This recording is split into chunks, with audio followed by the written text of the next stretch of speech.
asset business, something like what Amazon Web Services started off doing. They started by providing this infrastructure of cloud to people who came and developed their applications on top. The second part is thinner and thinner devices, right? So thicker and thicker clouds and thinner devices. More and more information and capabilities and data is going to start residing on these clouds. And in between, there's a very important piece of connectivity, right? So if you look at the players that sit across the spectrum, somebody like an Amazon Web Services sits very strong on the thick cloud piece. Devices, all the players that are coming up, and with more and more OSs becoming cloud proficient, they're going to sit on the thin device space, and operators like us sit on the connectivity space. Now the real fight is how do you monetize this, right? If you look at only a standard monetization through monetizing the infrastructure, you'll be commoditized very soon, right? If you look at only connectivity as a monetization mode, you're being commoditized already very soon. If you go to devices, you only have a certain connection with the users, and you're in a very different business model where you are thinking through bills of materials and things like that, and you're trying to get into services.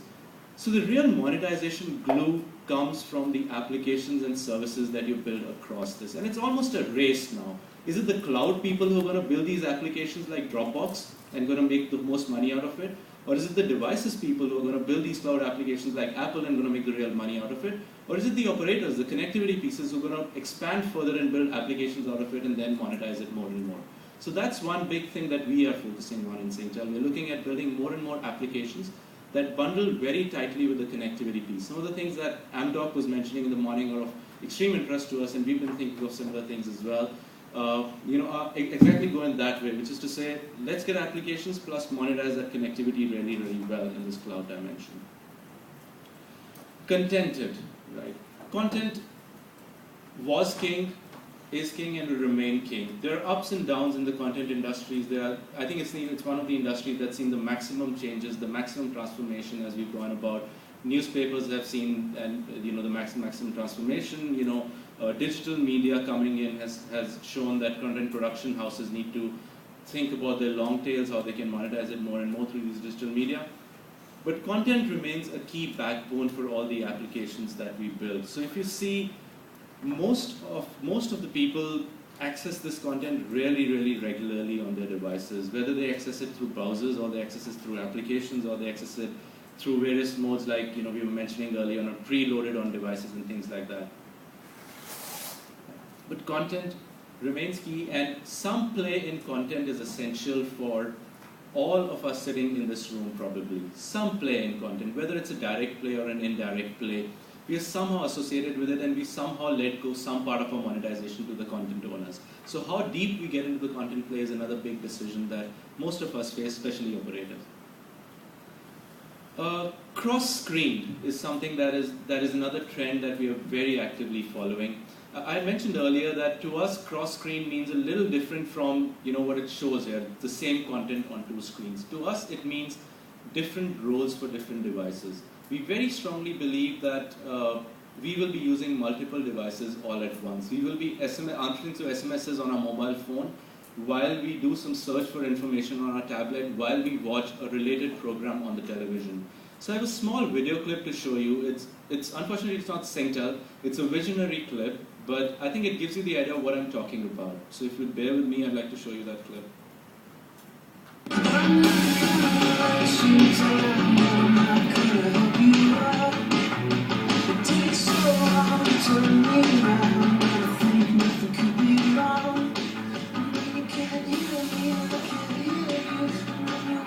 It's about TV Plus. It's about doing things on your device, finding information, searching for information related to the programs on your television. It's not just about carrying on watching TV on your second device.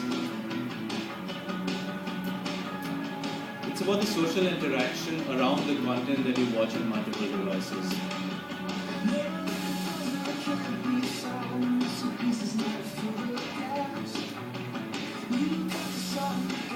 It's also about linking the two devices. So you can click on something on your tablet and then it plays on the big screen because you want to now see it on the big screen.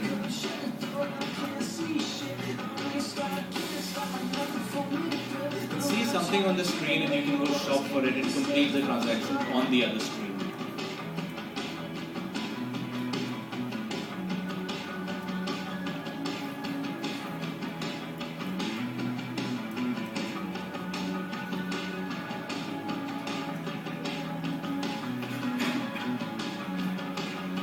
course, there's social interaction built into it, and your transaction completion built into it.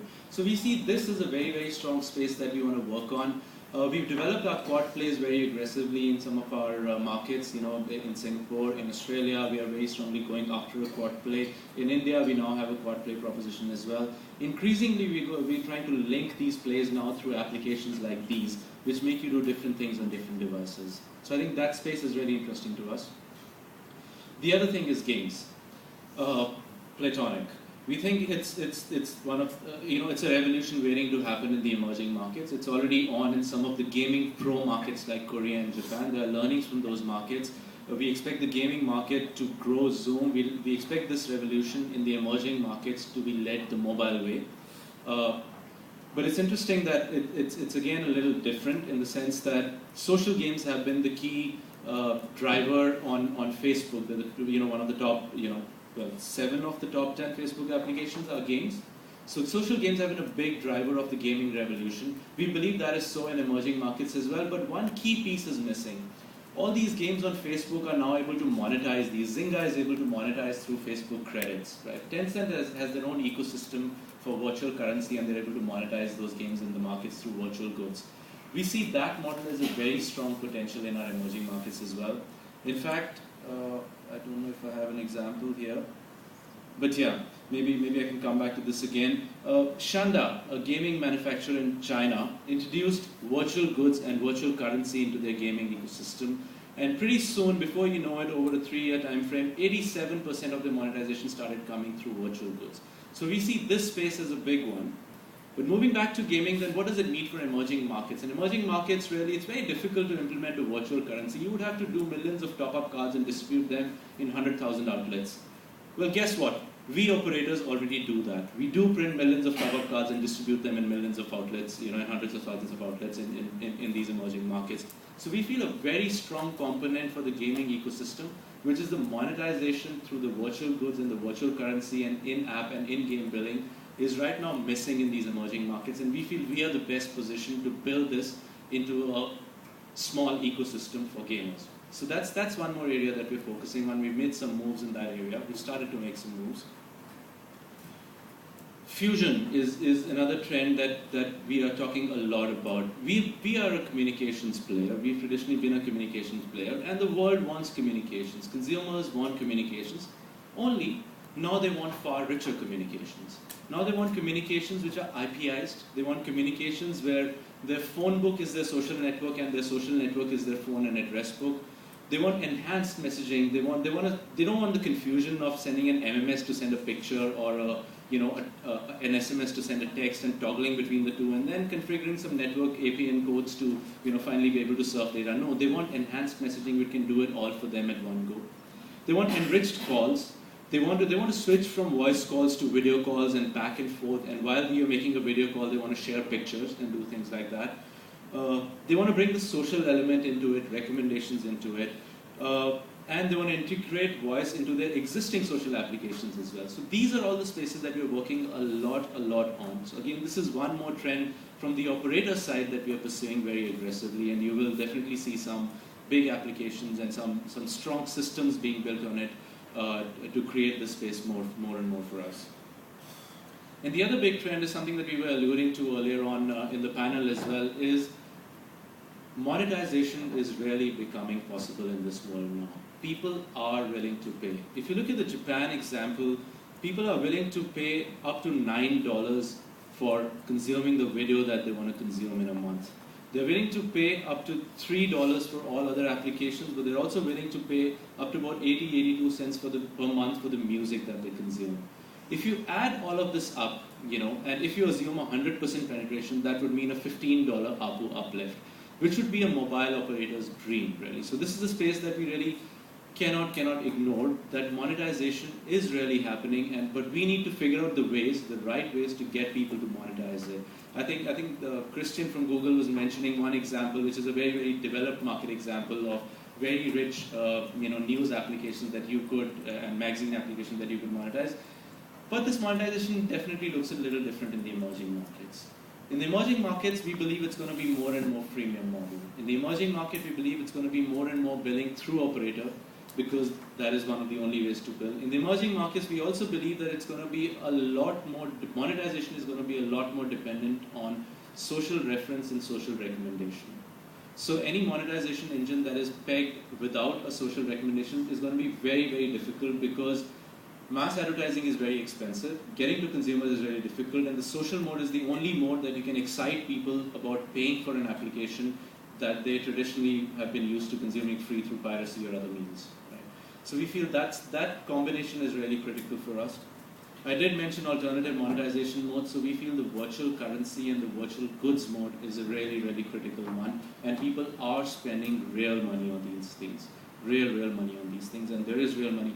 I know a small company that I met in Tokyo last month. They have 300 employees, and each employee contributes about 3 million to the company's top line, because it's a developer ecosystem, and they just develop virtual goods and sell the people, and all they need is these 300 people to manage that ecosystem. So those are exciting spaces, and we are looking very, very actively at some of those spaces. And if any of the developers sitting here are in these spaces, I definitely want to talk to you guys. But in the midst of all of this and all the trends that are happening, there are certain choices that we're all faced with. And all these panel discussions have been about the choices on operating systems, the choices on application stores, but what are the choices should we be making? What are the choices that Singtel is thinking of is something that I can share with you. First of all, a very strong foundation principle is that operators own a very strong part of this value chain. We own the customer information. We have these customers for the longest time. Facebook has 650 million customers, Singtel has 400 million customers. It's just about how we monetize and utilize them.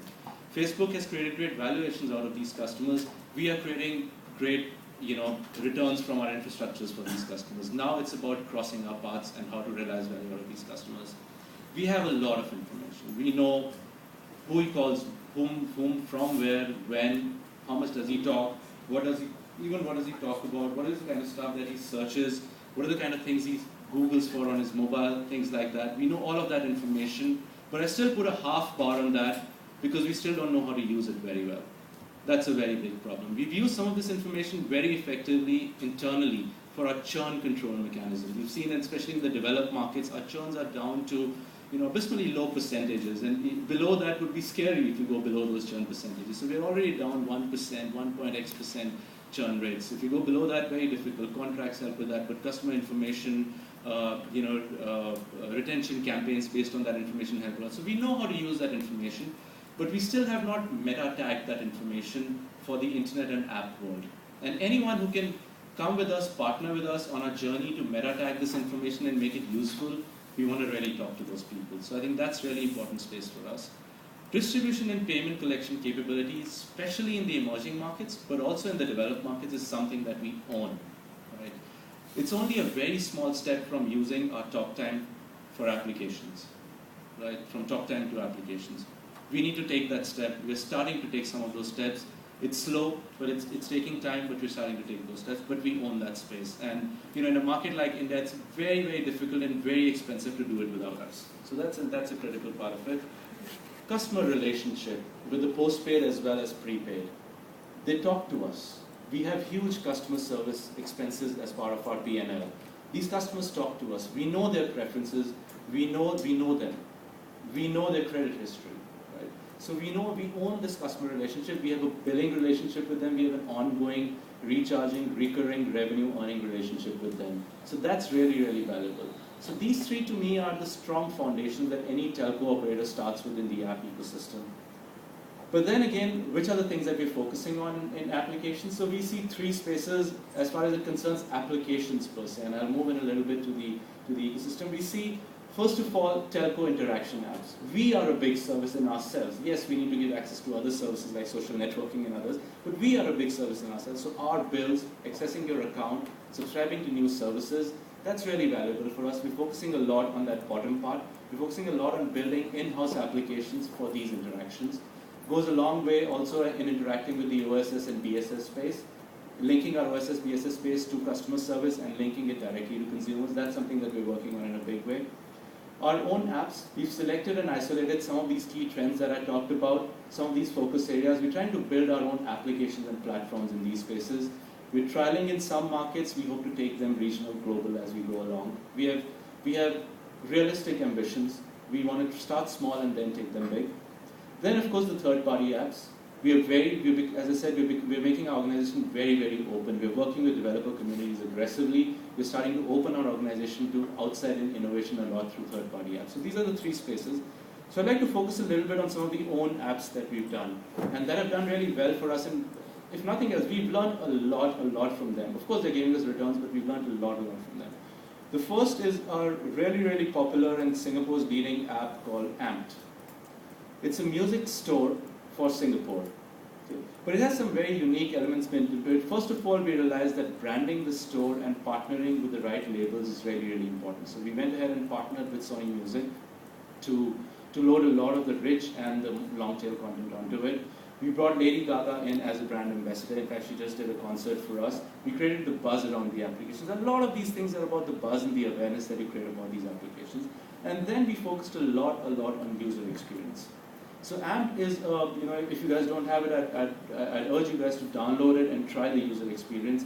It's really efficient. It also has interesting things built in, like you can hear the tune on the radio, put it on there, and then get that song and listen and download to it.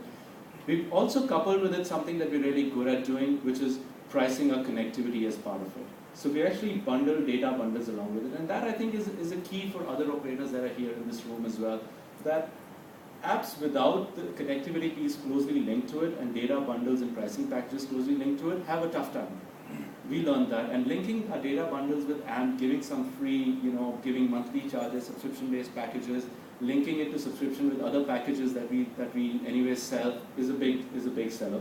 So we're doing really well on AMP. A second app that we built is something that goes in the space of what Jayesh was mentioning in the morning, the Crossscreen experience and apps emerging from the TV space and then working across ecosystems. This is something that we're really proud about and really excited about, the Excite platform. We saw an abundance of video on the internet. There is a lot of video that is available. We see people going and using traditional search modes like the Google search engine to look for these videos or whatever YouTube can serve you as part of their recommendation to go and consume this video. But then again, let's say I want to hear news about the top 5 things that are happening in the world right now, and I don't just want to go to the CNN site because I don't want an opinion, I want multiple opinions. Well, then that's what the search engine does. It has very strong algorithms for categorization of video content. It has very strong spiders that go and search this content, and then it has a superbly cool interface that presents that video to you in a full screen mode the moment you accept it. It lets you also schedule videos and create a whole 1-hour news capsule for yourself from various sources on various items that you like. So this is a platform that we built. We piloted it in Singapore through some boxes that we put across. We've tried various things on this. We've tried gesture-based controls on this. The remote control on this is gesture-based. We've tried also to make it into a platform as a backend to be provided to other operators. And I'm happy to say that Samsung is accepting the Excite platform as the search engine platform for the connected TV. We're looking at doing this more and more and taking this to more and more markets and building this into a play that is a video search OTT play. So that's one big platform that we're really excited about. So if you're excited about this as well, come talk to us. Another foray that we made is in the e-publication space, again hovering on the contented space and the local information. So this is a local applications play that we made in our market. The key to this is there are many applications that are doing well. Zinio is one that that we learned a lot from, especially. There are some others that are giving magazines. The key to this was picking up the best and making a great user experience out of the magazine consumption mode. So again, I urge you to download this, but just as a small intro, here's a quick video. If I can have the sound.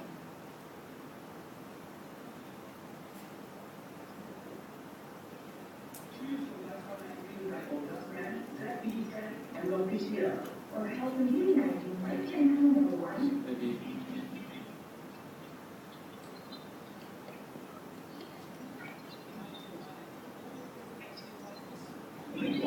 ชื่อคุณและคอมเมนต์ที่รายการดัชแมนและบีแซนและลอฟิเชียล or helping uniting my channel #1 and Vietnam. We also have arty titles like Hyperlocal and Natural History Night by Asian Geographic. There are healthy magazines like Lifestyle, Pets, and Mission Driver, and even gaming magazines like Playbooks. Somehow when they speak, our sound system doesn't work. But the point is that it's a magazine play, but it's a very, very hyper-local magazine play. It's about getting on board magazines and providing a really, really great user experience to consuming those magazine and that digital print content. Right? So that's another play that we made. It's our own created application. Another thing that we've done is in the hyperlocal space. We've sort of seen all the trends of couponing, of local search for restaurants, the best deals, going a long way. So we said, let's dabble in this. This is just a trial, and this is very early days of this application. But it already made the top application in the Singapore iPhone App Store and on the Android Store. So it's doing really, really well for us. A lot of users have come onto it, and we're actually seeing real transactions happening through this. What I Love Deals does is it couples around me, which means search for deals and restaurants around me, even shopping deals around me. It then adds the couponing piece to it, so we're actually going and sourcing local vendor arrangements to get good couponing deals onto it, and then it lets you consume these deals, around you, basically, based on location. So this is an application that's doing very well, but I think this doesn't highlight maybe the best application or the killer application that's going to be the next one after Angry Birds. But it's a dabble in the right direction, we feel. And I think these are the spaces, if not the real applications, that we're starting to think about and trying to do more and more. Another thing that we've done really well, which is in the space of what I was mentioning early, of who can really create those applications that work on the cloud and then deliver the value. So we think we want to do that as well. So gaming is the space that we picked up, and we've actually launched a cloud gaming service. So really rich titles, really recent titles. It's called Escape. It's escape from your real life into a virtual world. All the games sit on the cloud.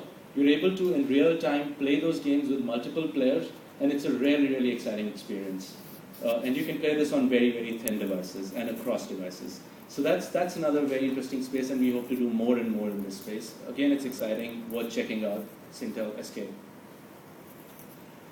In the cloud space, again, as I said, that there are a number of cloud applications that are coming up. So we've created a sort of a Dropbox equivalent. But it's not just a Dropbox equivalent, because Dropbox can't give you the pricing packages attached to it. Dropbox can only tell you, use the data wherever you can find the data connection from, and store your files online and share them online. Well, we say, no. You know what the confusion in there is? The confusion is that you don't know what you're going to be charged for your data. You don't know what source of data you're using. Are you roaming? By the way, do you know what the roaming charge on data really is? Here is an application that allows you to do the storage and the safekeeping of your files online and sharing of your files, but it comes at a standard price per month. So no hassles. So you see, more and more we're trying to do applications.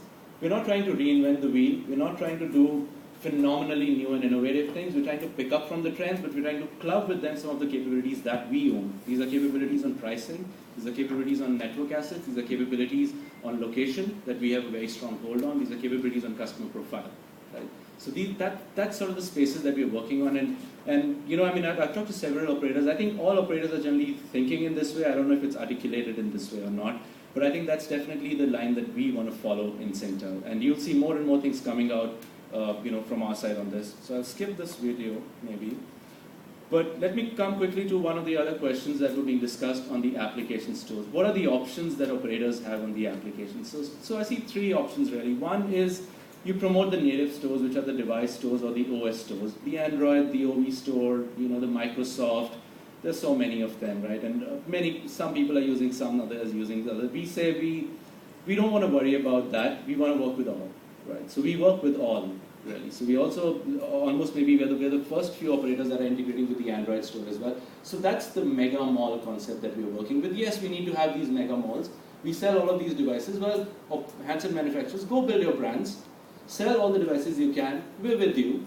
We just want a small piece of the pie as well. Right? So we're there on the mega mall stage, right?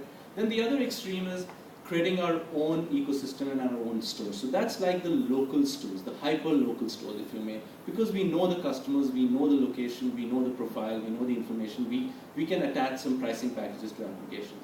So that's something that we made a foray in now. So we've launched something called MyAppSmall.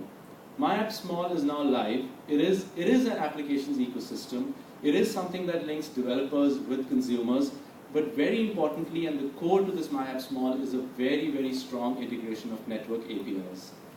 Along at the back end of this MyAppSmall are being built very, very strong social algorithms and social calibration engines, very, very strong billing APIs integrations, and very, very strong customer profile usage information kind of platforms. And they will all eventually attach into this MyAppSmall and make it far richer for hyperlocal applications. So if you're into the business of creating hyperlocal applications like education applications teaching English to people in China, well, this is going to be the place that you should do it. If you're into businesses like local, if you're in touch with 100 SMEs that can provide their services to customers in this market, well, this is going to be the place for it, because we're going to tell you the 24 to 36 female is walking about right now around Orchard Road, and then you can process your deal to her. So that's the value that MyAppSmall is going to add. So if you have applications in this hyperlocal space, come talk to us and visit MyAppSmall.